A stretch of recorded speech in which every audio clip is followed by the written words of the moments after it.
Tapping Board presenta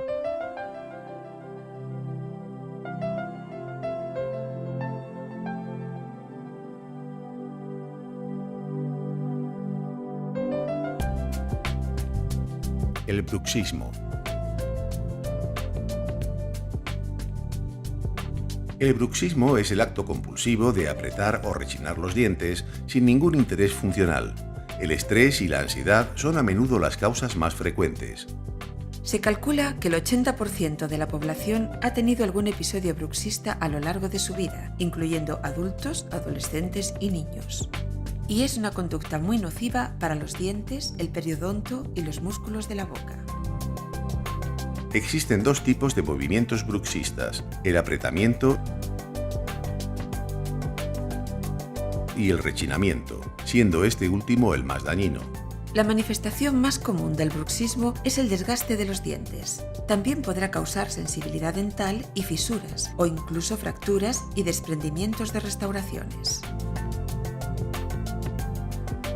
Además, puede producir la pérdida de anclaje de los dientes.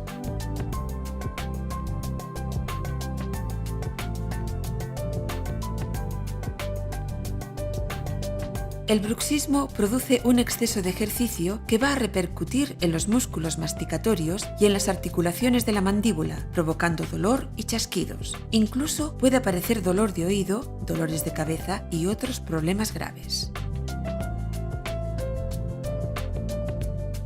El bruxismo puede ser diurno o nocturno, siendo este último el más frecuente y que a menudo pasa desapercibido.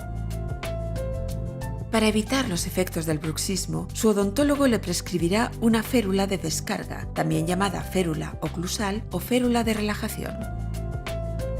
La férula es un aparato generalmente de resina transparente que se interpone entre los dientes. La férula mejorará la posición de la mandíbula, evitará el desgaste y las fracturas dentales y relajará los músculos masticatorios.